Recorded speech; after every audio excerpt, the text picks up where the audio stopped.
어릴 때는 돈이 없다고 하셨어요. 그렇죠. 어릴 때는 돈이 진짜 얼마나 없으셨습니까? 아기 때요? 네. 저는 그렇게 돈이 없었던 적은 없어요.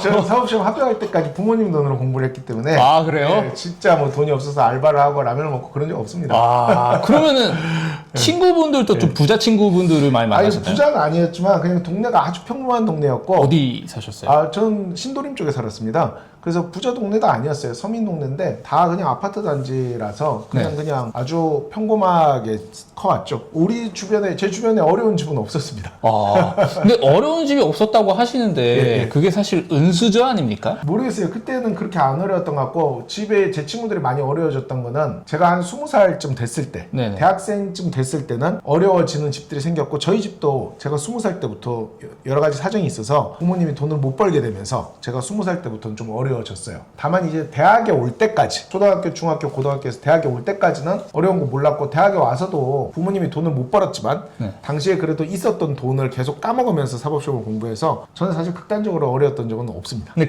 저는 근데 여러 인터뷰 다니면서 좀 느끼는 게 진짜 변호사보다 의사가 돈을 좀 많이 쓰기도 하고 많이 벌더라고요. 훨씬 많이 벌어요. 그 월급 기준으로 해서, 물론 이제 개업을 해서 많이 버는 쪽은 변호사들이 더 많이 버는 걸로 알고 있습니다. 개업을 해서 장사가 잘 되는 쪽은 변호사 쪽이 의사보다 많이 버는데, 의사들은 월급 생활만 해도 한 2천만 원 정도. 월급으로요? 월급을. 예. 근데 변호사들은 세후라고 하죠. 의사들 네트. 그러니까 세후로 한 2천 정도 버니까 실제로는 상당합니다. 연봉으로 치면 한 3억 정도 되는 거죠. 근데 변호사들이 월 연봉으로 3억을 받기는 쉽지 않습니다. 급여를 받는 근로자인 변호사가 3억 정도 받기는 쉽지가 않아서. 그러면은 요즘에 변호사 어렵다 하잖아요. 예. 얼마 벌길래 어렵다고 징징거리는 거예요? 아, 정말 어려운 변호사도 많죠. 제일 처음에 수습 들어갈 때는 뭐 6개월 동안 한 달에 200만 원, 그러니까 최저임금으로 수습하는 변호사들도 있는 걸로 알고 있고, 실제로 변호사가 돼도 뭐 세후 한 500 정도라고 하면은 의사들, 물론 이제 초임은 좀 앞으로 그 뒤로도 조금 올라가지만, 변호사들은 이런 아주 큰 대형 로펌이 아닌 이상 대다수를 차지하는 이른바 로컬펌에서는 한 달에 1,000만 원도 벌기 어렵습니다. 한 달에 1,000만 원도. 의사들이 한 달에 세후로 2천 정도 버는 거에 비하면은 그게 기본빵이라는 거죠? 예, 반도 안 된다는 거죠.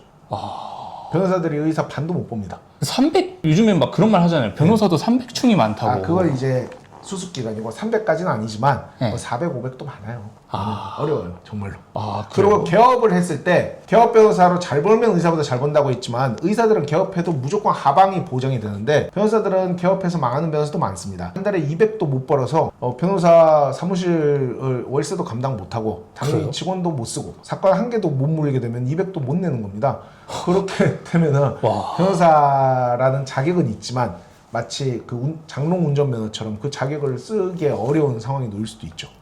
이제 대표 변호사로서 이제 상담실 들어오면 저 사람 돈 좀 있으니까 좀 뜯어볼 수 있겠는데, 이런 생각이 드는 분들이 있을 것 같아요. 많죠. 진짜로. 있습니다. 들어왔을 때 이 손님은 돈이 있구나라는 생각을 하는 느낌이 딱 드는 경우에는 변호사 수임료 얘기에 거의 관심이 없고, 다만 사건을 어떻게 처리해야 될지, 이걸 이길 수 있을지 질지. 잠깐만요. 예를 들어 명예훼손 사건이에요. 변호사님 500만 원 부르면은 이러고 있다가 1,000만 원 이래도 별로 반응이 없는 거예요?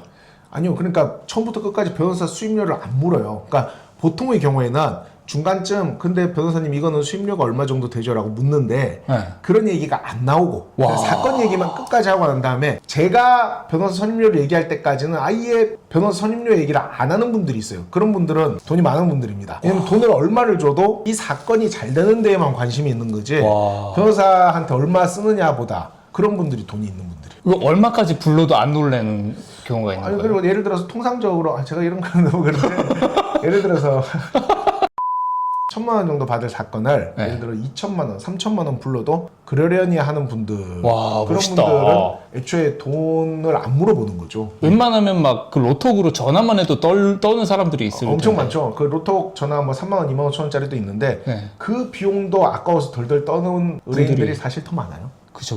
깎아줍니다. 그래서 저는 듣기로는 이건 다 삐처리 할 건데 수임료로 6억을 냈대요. 근데 엄청 부자니까. 6억을 냈는데, 그러니까 그리고 뭐 들어오자마자 좀 아우라가 납니까? 그때는 못 알아채는 거예요? 부자들은? 아니요, 들어오면 좀 알아봐요. 그래요? 돈이 있는 사람 없는 사람 분위기가 달라요. 어떻게 다릅니까?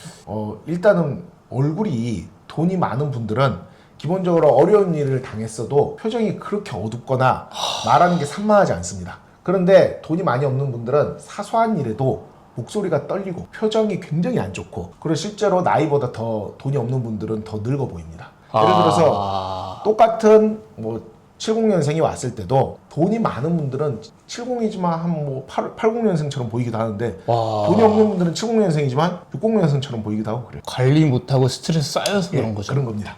옷도 사실 조금 미묘하게 차이가 납니다. 돈이 없는 분들은 옷도 진짜로 막 입고 오는 경우가 많아. 돈이 있는 분들이 막 명품 이런 거를 걸치고 오질 않는다 하더라도 돈이 있는 분들은 항상 깨끗하게 입고 깔끔하게. 똑같은 일자가 뭔가 다려져 있고. 그렇죠. 그런 느낌. 돈이 없는 분들은 구겨진 옷도 잘 입고 와. 그리고 경우에 따라서 극단적으로 돈이 없는 분들은 좀 냄새도 나. 반지하 냄새. 그런 냄새, 쿰쿰한 냄새. 근데 이게 사실 업무잖아요. 그러니까 어쨌든 업무라서, 그러니까 근데 업무와 사람으로서의 정 이런 게 좀 상충될 것 같아요. 충돌된다 그래야 되나? 전 뭐 돈이 없다고 해서 사람을 아주 안 좋게 보고 그런 건 아니니까. 돈이 없어서 더 불쌍한 분들도 많아요. 그래서 제가 정말로 돈이 없고 어려운 분들한테는 솔직하게 얘기해요. 이 사건은 원래 1,000만 원 받아야 되는 사건이다. 그러나 선생님이 너무 돈이 없고 너무 어려워서 내가 마음이 아파서 400만 원에 하겠다, 이런 식으로 파격적으로 할인을 해주는 적도 있습니다. 어필 진짜 잘하시네. 그런 사람 있잖아요. 제가 약간 그런 부류인데 상담할 때는 정상적으로 해요. 돈 많은 척 하면서. 근데 나중에 수임료 들었을 때 좀 서로 벌벌 떨거든요.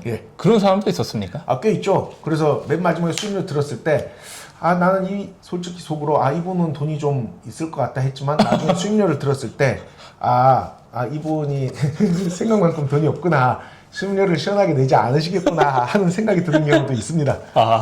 만약에 진짜 민감을 피처할게요. 이렇게 이 사람은 돈 좀 많은 것 같은데 더 땡겨 먹을까? 뭐 이런 생각을. 있죠. 왜냐면 있어요.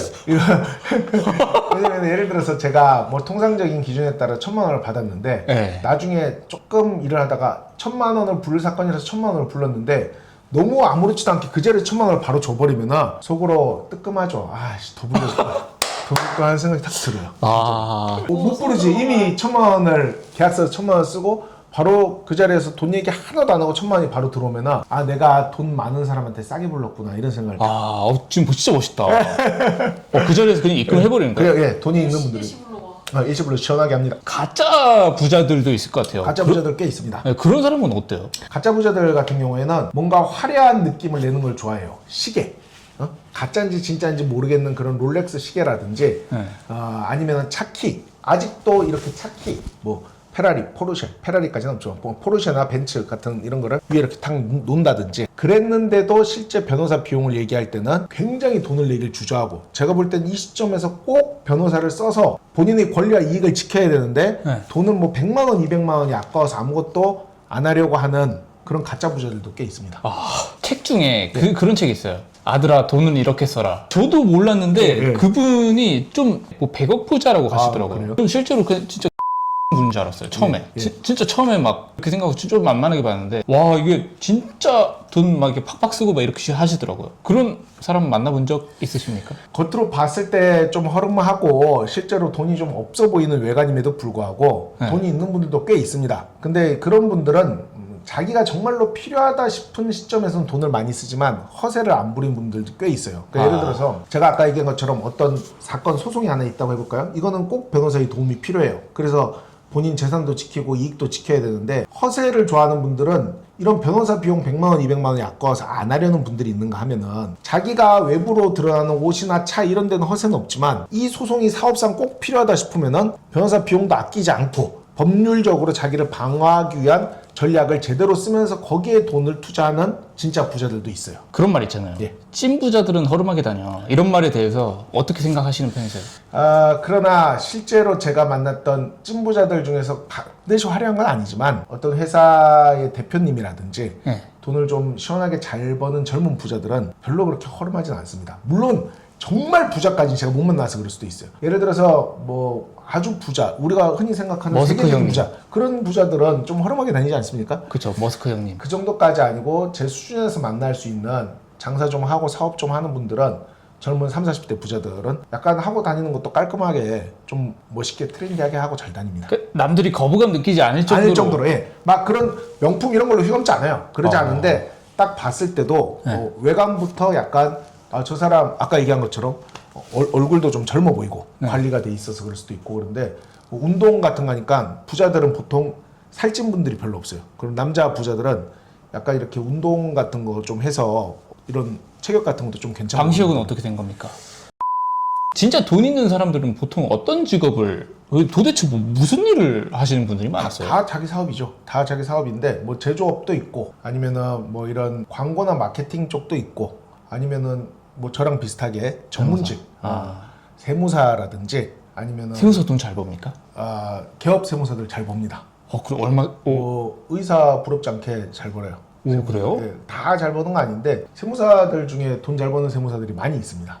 많이 있고. 대표들만 그렇게 봅니까? 그렇죠. 대표들만. 대표들만. 아예 근로세무사는 변호사보다도 못 버는 것 같아요. 그 요즘 회계사들도 취지가 어렵다고 그러고 회계사들이 초봉은 변호사들보다 조금 높지만 회계사들이 근로자로 급여가 잘 안 오르고 개업하기도 힘들고 변호사들도 의사보다 훨씬 못 벌고 세무사는 변호사보다도 못 번다. 근로자들은 다 자기 사업을 해야지만 부자가 되는 것이지 월급 생활에서 부자 된 사람은 제가 본 적이 없어요. 보기도 힘들 것 같네요, 솔직히. 없겠죠. 네. 진짜 그게 궁금한 분들이 많았거든요. 예. 저 사람은 도대체 무슨 일을 하길래? 그리고 이런 분들이 있어요. 일이 뭔지 분명히 드러나지 않지만 부자인 분들은 불법 도박장을 운영하거나 사이트 아니면은 성매매 매춘 업소를 운영하거나 이런 부자들이 꽤 있습니다. 진짜요? 혹시 보신 적도 있으세요? 있죠. 이게 정확하게 자기 직업을 얘기 안 하겠네요. 저한테는 얘기해야죠. 그런데 이제 왜냐면 이제 뭐 그런 단속이나 이런 것 때문에 왔으면 얘기를 안 할 수 없으니까. 그죠. 그런데 이제 주변에 이 사람은 분명히 부자인데 자기가 무슨 일 하는지 제대로 시원하게 얘기 안 하는 사람들은 그런 화류계 쪽 업소를 운영을 하거나 아니면은 도박장 이런 걸 운영하는 분들이 많이 있습니다. 실제로 이거는 질문지 없었던 건데 이런 걸로도 돈 벌어? 이렇게 생각하신 적도 있으세요? 있죠. 예를 들어서 정말 예를 들어서 이거 하나의 예인데 제가 재미로 제미나이한테 내가 부자가 되려면 뭘 해야 되냐라고 물었을 때 몇 가지 계속 질문을 타고 올라가니까 제미나이가 저한테 했던 소리가 강아지 배변 패드를 중국에서 수입해서 팔아라. 그럼 부자가 될 것이다 라는 결론에 도달한 적이 있어요. 실제로 제가 해보진 않았죠. 그런 것처럼 이런 어떤 파는 물건이 우리가 봤을 때는 정말로 소액의 물건인데 그런 잡다한 것들을 엄청 많이 유통을 시켜서 부자가 되는 분들도 꽤 있어요. 그러니까 의외로 꽤 있다. 그렇죠. 그러니까 강아지 패드 팔아서 부자 되는 분들이 있다 이거죠. 우리가 생각했을 때 강아지 패드를 팔면 그 사람이 부자가 될 것 같지 않은데 강아지 패드 팔아서 부자가 되는 사람이 있다는 거죠. 쓸데없는데 돈 진짜 잘 안 쓰더라고요. 진짜로 그렇습니까? 보통 부자들은? 부자들이라고 해서 돈을 펑펑 쓰지는 않더라고요. 그러니까 예를 들어서 우리가 생각했을 때 부자 친구랑 밥을 먹으면은 부자 친구가 항상 밥을 사야 될 것 같지만 그러지 않고 뭐 뿜빠이를 한다든지 나눠서 낸다든지 뭐 이런 경우도 많고 또 부자면은 친구들 생일 같을 때 선물 같은 것도 시원하게 사주고 뭐 그럴 것 같은데 뭐 별로 그러지 않습니다. 잘 안 씁니다. 그리고 차 같은 것도 그런데 부자 친구면 다 뭐 포르쉐 이상 타야 될 것 같은데 뭐 좀 오래된 제네시스 같은 거 타고 뭐 그런 경우도 많아요. 대표 변호사시잖아요. 돈 좀 많이 버시잖아요. 뭐 그렇지 않습니다. 솔직하게. 모르겠습니다. 네, 그러면 친구분 만났을 때 밥 사십니까? 저는 잘 삽니다. 왜냐면은 저는 사람 사이 관계를 유지하는 게 제 일이기 때문에 예를 들어서 어떤 부자 친구가 저랑 밥을 먹을 때 이 부자 친구가 살 수도 있겠지만 이 자리를 제가 만들었으면은 제가 먹자고 해서 만든 자리면은 제가 사요. 그런 논쟁이 있잖아요. 내가 좀 더 부자면 사람들은 부자인 너가 내야지 이렇게 생각하는데 내가 그 부자인 친구의 시간을 사는 거니까 내가 사야 되는 거 아니야? 비슷한 관점에서 제가 삽니다. 왜냐면 부자 친구랑 저랑 밥을 먹을 때 이 부자 친구도 제가 필요할 수 있지만 제가 먼저 밥을 먹자고 했으면은 부자 친구는 또 거기에 응해서 자리에 나왔으면 제가 사요. 물론 부자 친구가 먼저 밥 먹자고 해서 제가 갔으면은 제가 얻어먹는 경우가 있습니다. 흔히 그러니까 먹자고 한 사람이 잘 사는 것 같아요. 변호사님도 이제 어느 정도 벌이가 올라오셨고 하니까 주변에 이렇게 좀 버시는 분들이랑 좀 만나면 아이 컨택하면 좀 알아볼 것 같아요. 너 좀 잘 버네? 그렇죠. 조금 제가 아까 말씀드린 것처럼 부자들은 티가 납니다. 좀 교신을 보내시고 하시나요? 교신을 보내는 게 아니라 그냥 보다 보면은 저 사람 돈이 좀 있구나 하는 느낌이 확 들 때가 있어요. 그럼 대체로 맞는 것 같아요. 그런 느낌이 뭔가요? 제가 얘기한 것처럼 부자들은 좀 이런 구차한 짓을 하지 않습니다. 아까 얘기한 것처럼 꼭 필요한 데는 허세가 없어요. 부자니까 허세를 부리지 않아요. 부자가 아닌 사람들은 허세를 부립니다. 왜냐면 자기가 부자처럼 보이기 위해서. 근데 부자들은 일단은 돈 얘기 같은 거를 잘 안 해요. 왜요? 별로 할 필요가 없으니까. 돈 얘기를 많이 하는 사람은 돈에 대한 열등감이 있기 때문입니다. 돈에 대한 열등감이 있고 또 돈 얘기를 많이 하다가 혹시라도 상대로부터 뭔가 좋은 정보라도 얻지 않을까 하는 그런 기대. 네. 이런 얘기. 그러나 부자들은 자기가 돈을 어떻게 벌었는지, 네. 자기가 지금 어떤 부동산이나 어떤 주식에 관심이 있는지 네. 이런 얘기를 쉽게 하지 않습니다. 은수저다, 흑수저다, 뭐 아니면 금수저다 이렇게 하는데 변호사님이 생각하실 때 돈 잘 버는 사람 연한 이 정도는 벌어야 금수저다, 잘 번다 이렇게 기준 잡은 게 평소에 생각하시는 거예요? 평소에요? 월급 의사들이 한 2천만 원 정도 법니다. 월급으로? 그렇죠, 월급으로. 그러면은 세후 2억 4천에다가 그러면은 세전으로 치면 한 3억 정도겠죠. 네. 근데 직장인 기준으로 연봉이 3억이 넘으면은 저는 그래도 잘 버는 편이다라고 생각해요. 왜냐면 그 사람은 어쨌든 우리가 통상적으로 사회에서 선망하는 의사보다 많이 버니까. 그리고 조금 기준을 낮추면은 역시 그래도 연봉 1억이라는 것도 하나의 기준이기 때문에 연봉 1억이 넘어가면은 그래도 뭐 아까 3억 넘는 사람은 잘 번다는 아니지만 그래도 연봉 1억이 넘는 사람을 못 번다라고 말하기는 어렵겠죠. 그쵸. 괜찮게 번다. 괜찮게 그래서 번다. 근로자 기준으로 연봉 1억이 넘으면 괜찮게 번다. 연봉 3억이 넘으면은 근로자 기준으로는 잘 번다. 그리고 근로자가 연봉 3억이 넘고 뭐 근로자로서 연봉 5억이 넘고 이러면 힘들거든요. 그런 거는. 그런 건 힘드니까 한 보통의 평범한 사회인, 내가 아주 부자는 아니지만 보통 사람 기준으로는 1억이 넘으면은 조금 그냥 나쁘진 않다. 3억이 넘으면 잘 번다. 저는 그렇게 좀 생각하는 것 같아요. 저희 나이 때는 막 얘기하다 보면 돈 많은 척 하면서 그런 사람한테 속아가지고 막 사기당하고 이런 사람도 꽤 많죠. 돈 전청조가 많은 척 하는 있었잖아요. 사람들. 그렇죠. 그런 사람들 있죠. 그러니까 그런 사람들한테 속는 사람이 더 저는 좀 바보 등신이라고 생각하는데 네. 어떻게 생각하십니까? 저도 그렇게 생각합니다. 만약에 누군가가 정말로 돈이 될 만한 정보를 가지고 있다면은 그거를 딴 사람들한테 떠들어서 남을 부자 만들어줄 이유가 없어요. 비슷한 게 강의팔이잖아요. 그렇죠. 강의팔이도 거의 똑같죠. 예, 저도 그렇게 생각합니다. 진짜 사기꾼인 것 같아요, 저는. 사기꾼이죠, 강의팔이. 근데 그런 거 이제 강의팔이 그런데 속는 사람들이 제가 그냥 얘기할 처자하지만 너무 한심해요. 그따위 강의를 들어서 부자가 될 수 있을 거라고 생각하는 사람이 부자가 되는 법을 왜 그 강의로 팔으면서 수없이 많은 바보들을 다 부자로 만들어 주겠습니까? 말도 안 되는 소리죠. 오. 근데 그건 진짜 공감 갑니다. 진짜로 이게 나만 알면 되는데 그렇죠. 왜 그 말도 안 되는 소리잖아요. 근데 실제로 돈을 버는 구조는 항상 강의를 파는 사람만 계속 부자가 파는 되더라고요. 사람이 부자가 되는 거죠. 그 듣는 사람은 돈만 날리는 겁니다. 그걸로 부자 될 수가 없어요. 강의팔이나 이런 것들에 대해서도 사실 그러니까 막 구조들, 사업 구조들 보면 엄청나게 진짜 그냥 먹히는 구조인데 예. 왜 이렇게 돈을 버는 방법에 대해서 사람들이 다 속는지 모르겠어요, 진짜로. 그러니까 제대로 뭔가 일을 하고 또 자신이 제대로 어떤 연구를 하고 이런 것보다는 쉽게 한탕을 벌 수 있다라는 그런 허황된 생각 때문에 아무래도 속는 사람들이 나오겠죠. 이건 어떻게 생각하세요? 저는 세상에 편하게 돈 벌 수 있는 방법은 이 세상에 아무것도 없다고 생각합니다. 저도 그렇게 생각합니다. 왜 그렇게 생각하세요? 운이 좋아서 갑자기 부자가 되는 사람이 생길 수는 있겠죠. 근데 그거는 그냥 운이고 그 사람이 편하게 돈 버는 방법을 추구하다가 그렇게 된 건 아니죠. 편하게 돈을 벌 수 없는 이유는 간단합니다. 누구나 부자가 되고 싶어 하고 경쟁하고 있기 때문에 저 사람보다 내가 더 열심히 하고 더 많이 알고 또 거기에 운도 더해줘야 부자가 되는 것이지 어떻게 편하게 부자가 될 수 있겠습니까? 누구나 다 부자가 되고 싶어 하는데. 그게 진짜 맞죠. 일론 머스크 이런 사람들도 엄청 많이 일하잖아요. 그렇죠. 예. 그게 진짜 평범하게 해서 돈 벌 생각은 안 열심히 해야 하는 되죠. 과정에서 운까지 따라주면 부자가 되는 거지. 편하게 그러니까 아까 말씀하신 것처럼 강의파리한테 속는 사람들이 편하게 부자가 되려다 보니까 그런 멍청한 짓을 하는 거다. 저는 그렇게 생각합니다.